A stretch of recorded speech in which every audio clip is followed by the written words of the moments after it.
Friends, నేను మీ కోమాకుల వీరబాబుని. తర్వాత point 246. ఏ ఒక్క వైకల్యమైనా మనిషిని కృంగదీస్తుంది.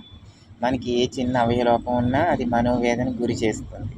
దాని గురించే మనోవిచారం పడుతూ ఉంటాడు. అలాగే 247 పాయింట్, నీచులకు అపకారం చేయడం అంటేనే ఇష్టం, వాళ్ళకి మంచి చేయడం అంటే అస్సలు ఇష్టం ఉండదు. కాబట్టి నీచుడు సలహాలు మనం ఇవ్వరాదు, ఇస్తే చెడు పనులకే ఉపయోగిస్తారు. 249. ధనవంతుడిని అందరూ గౌరవిస్తారు. సమాజంలో ధనవంతుడు ఉంటే అతని పట్ల అందరూ గౌరవంగా మర్యాదగా మెలుగుతూ ఉంటారు. కాబట్టి నువ్వు లేనివాడివైనా ఉన్నవాడు ధనవంతుడి కింద ఎదగడానికి, బాగుపడడానికి ప్రయత్నించాలి. ఎప్పుడు అలాగే ఆ స్థితిలోనే ఉండిపోవడానికి ట్రై చేయకూడదు. అలాగే 250. దొంగలను నమ్మరాదు. దొంగలు నమ్మితే ఏం చేస్తావు? అంతా దోచుకుని పోతారు. వాళ్ళని ఎప్పుడు నమ్మరాదు. దొంగ బుద్ధి ఎప్పటికీ పోదు.